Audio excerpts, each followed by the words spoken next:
A long time ago, in the ancient land of Israel, there lived a young king named Solomon. He was the son of the famous King David, known as a man after God's own heart. Now that David had passed, the responsibility of leading the nation of Israel rested on Solomon's shoulders. Although he was young, Solomon was determined to lead his people well. He knew the task would be hard, and he worried he might not have the wisdom needed to guide so many people. One night, as Solomon was deep in prayer, God appeared to him in a dream. God spoke gently, "Solomon, ask for whatever you want, and I will give it to you." Solomon paused and considered his answer carefully. He thought about the people he now ruled, each one with different needs and challenges. Then, Solomon responded humbly, God, I am still young and lack experience. I don't know how to rule wisely like my father did. Please give me wisdom and understanding, so I can lead your people fairly and help them make good decisions. God was very pleased with Solomon's request. He replied, Because you asked for wisdom to help others instead of a long life, wealth, or victory over your enemies, I will not only give you the wisdom you asked for, but I will also bless you with riches and honor beyond any other king. When Solomon awoke, he felt a new peace and confidence within him, trusting that God's wisdom was with him. One day, Solomon's wisdom was put to a difficult test. Two women came to the palace, both claiming to be the mother of the same baby. The first woman said, My lord, this woman and I live in the same house. I gave birth, and 3 days later, she also had a baby. But one night, her baby died.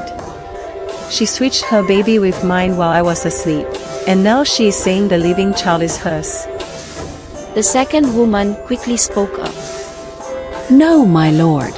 The living child is mine, and the dead child is hers. Both women pleaded with the king, each desperate to prove she was the mother of the living child. Solomon listened to their arguments and considered each claim. The case was confusing, with no clear way to determine the truth. After a pause, King Solomon came up with a bold idea. Bring me a sword. He ordered. The guards brought a sword, and Solomon commanded. Cut the baby in half and give each woman a part.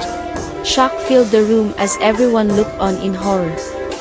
But Solomon watched the women's reactions carefully. The first woman cried out, No, please, my lord. Do not harm the child. Give him to her, just let him live. But the second woman said calmly, Go ahead, divide him. That way, neither of us will have him. At that moment, Solomon knew who the true mother was. He pointed to the first woman and declared, Give the child to her, she is his true mother. The crowd gasped, realizing that Solomon's clever test had revealed the real mother's love and selflessness. Word spread quickly, and the people of Israel marveled at the wisdom their king had shown in uncovering the truth. From that day on, they knew that King Solomon was blessed with God's wisdom. Solomon's wisdom grew with each passing day. His fame spread far and wide, reaching the ears of rulers and leaders from distant lands. People traveled from all over to hear the wise words and judgments of King Solomon. They brought difficult questions and challenging cases, but Solomon's answers always amazed them. Solomon's wisdom wasn't just in words, it was also in his actions. He built a grand temple for God, where people could come and worship. This temple became a place of prayer and reverence for the people of Israel and a symbol of their deep connection with God. Under Solomon's rule, Israel experienced peace and prosperity. The people felt secure, knowing they had a wise and just king who genuinely cared for their well-being. Solomon's rule was a time of blessing, and his wisdom became legendary. The fame of Solomon's wisdom reached the Queen of Sheba, a ruler from a faraway land. Intrigued by what she had heard, the queen decided to visit Solomon herself to test his wisdom. She brought many gifts of gold, spices, and precious stones, hoping to see if Solomon was as wise as people claimed.